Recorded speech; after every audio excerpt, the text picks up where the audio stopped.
Manius Dominus et lauda benis nis, in cimitate Dei nostri in morte saltus.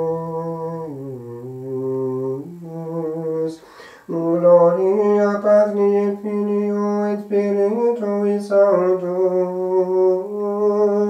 sicut erat in principio et nunc et semper, et in saecula saeculorum. Amen.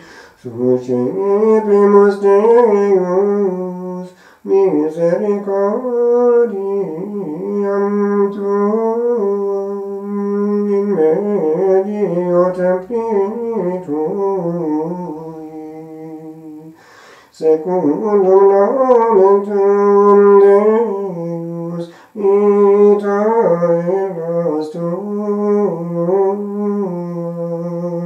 in fines terrae, justitia plena est et externa tua.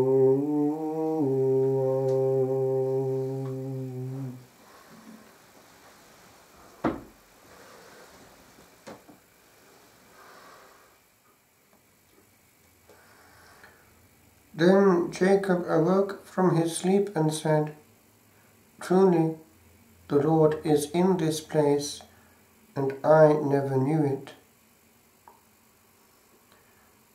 He was afraid and said, "How awe-inspiring this place is." So he makes of this place a house of God. He named the place Bethel,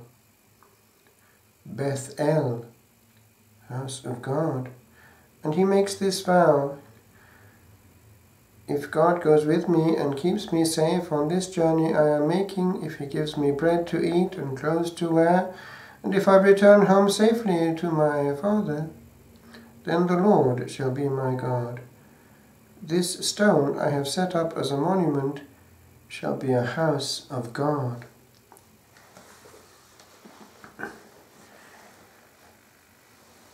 The story is told of the abbot of Fongonbo who felt inspired to make a daughter house.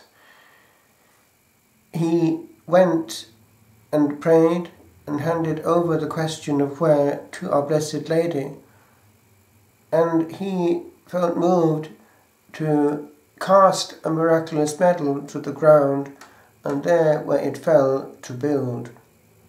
And so it was, and Rondol rose up on that spot, a place of prayer ever since. A monastery is a house of God. So is a hermitage, a mini monastery. But all places where God is solely in charge are places that are claimed for heaven, points of earth, points of geography which are extra-territorial and are under the jurisdiction of God, his angels and his saints. And they are therefore places of privilege. They are places where noise and the world may not enter in. Some privileged souls have been given an inkling of the sacrality of a place where the Lord of Hosts makes his dwelling. Initially, this little oratory only had a place where the Holy Sacrifice could be celebrated, and then after a few weeks the tabernacle came and there could be the permanent presence. It was thereby claimed as a part of heaven here on earth, and the angels took up their abode permanently. And this bit is the bit that some occasionally have been allowed to see. Their eyes have been opened to the very large number of angels adoring. And these angels are far more aware of hidden realities than we are.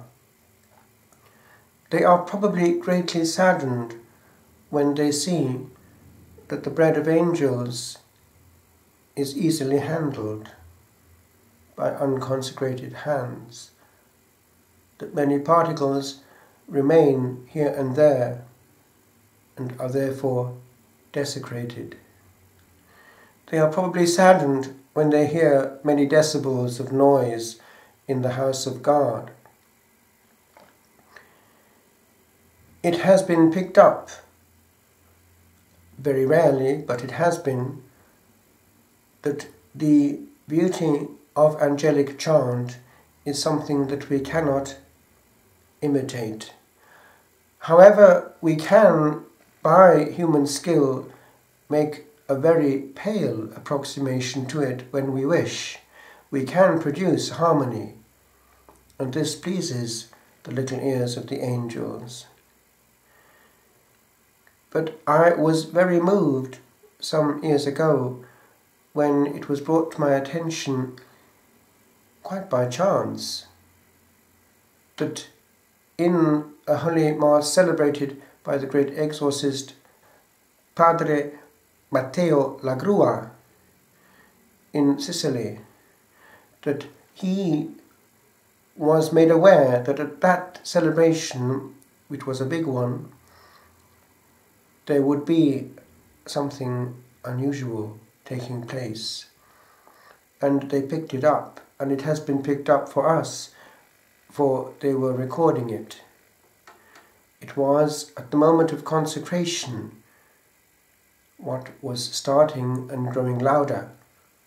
One can hear the good priest pronouncing the words of institution and consecration, and by the moment of the consecration of the chalice it is quite deafening, and they have to lower the volume. Dobbiamo rabbassare il volume. It was interesting, the spontaneous nature of the people themselves listening to the recording indicates their own surprise. And what was not their surprise when the recording was handed over to the University of Palermo for scientific analysis, and those in the competent department in their written report gave to understand that the sounds on that recording could not be produced by any human voice or any known instrument, confirming that it was of a different order. So this is what we are reminded of in the very chant of the preface leading up to the Sanctus, where always the angels come in towards the end, and we are invited to unite our little voices to theirs.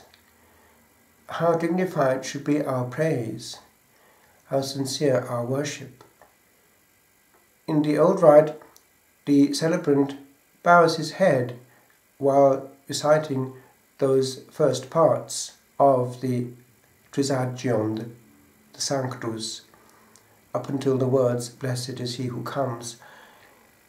This is a reminder of the physicity of our worship. At Fatima, the angel taught the children to adore physically. The chalice was suspended in mid-air, and he adored.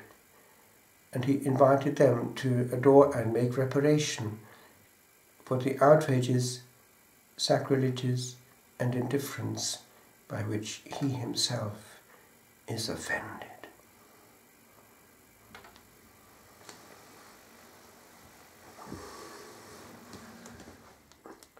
Gustati et videte quoniam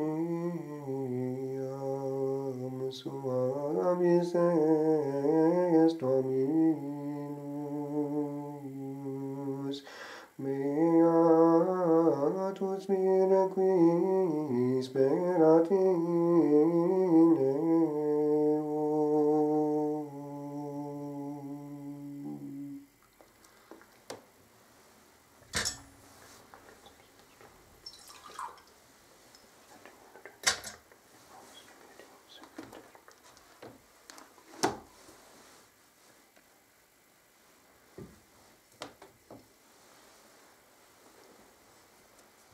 Connect the host of heaven, spreads its vanguard on the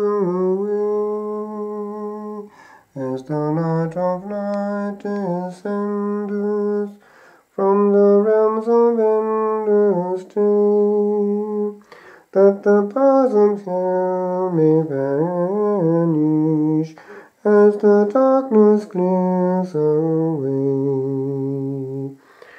At his feet the sing-swinging seraph, cherubim with sleepless eye, veil their faces to the presence, as with ceaseless voice they cry, Alleluia, Alleluia, Alleluia, Lord Most High.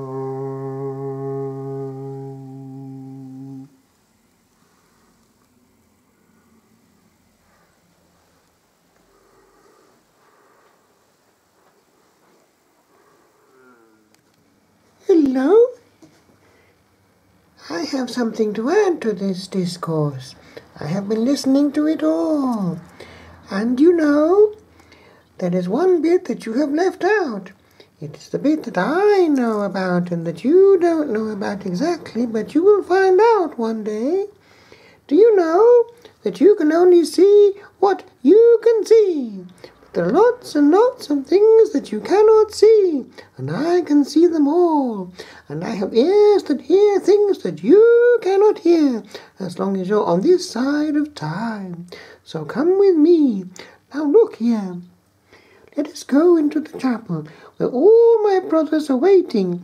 My little brothers are adoring, and sometimes their little voices can be heard. Now, listen well.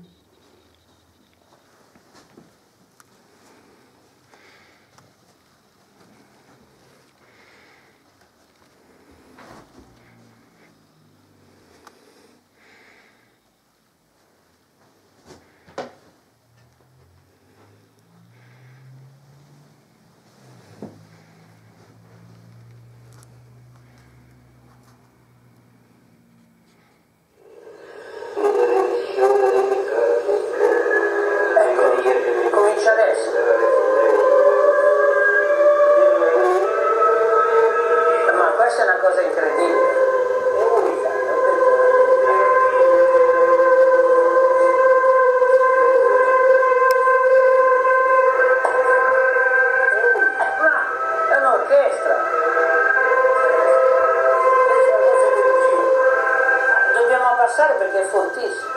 Durante questa manifestazione venivano le guarigioni, le liberazioni, le consolazioni. Chi suonava la chitarra non ha suonato più, perché tutti erano ad occhi aperti, a bocca aperta, e quindi tutti lo sentivano, tutti l'hanno sentito. You hear what I hear? Yes, these are my brethren, and this is our language. And you are so noseward bound that you cannot rise above yourselves and above the material to which you are glued. Look up and look in. Look up and look in. And calm down, because all the noise in the world is not like one sound that we hear all the time. You are too noisy. And time is not made of hurry. Time is of a different order. And you need to enter into this order if you want to live with us. So come and enter in and open your clogged ears to the sounds that are all around you.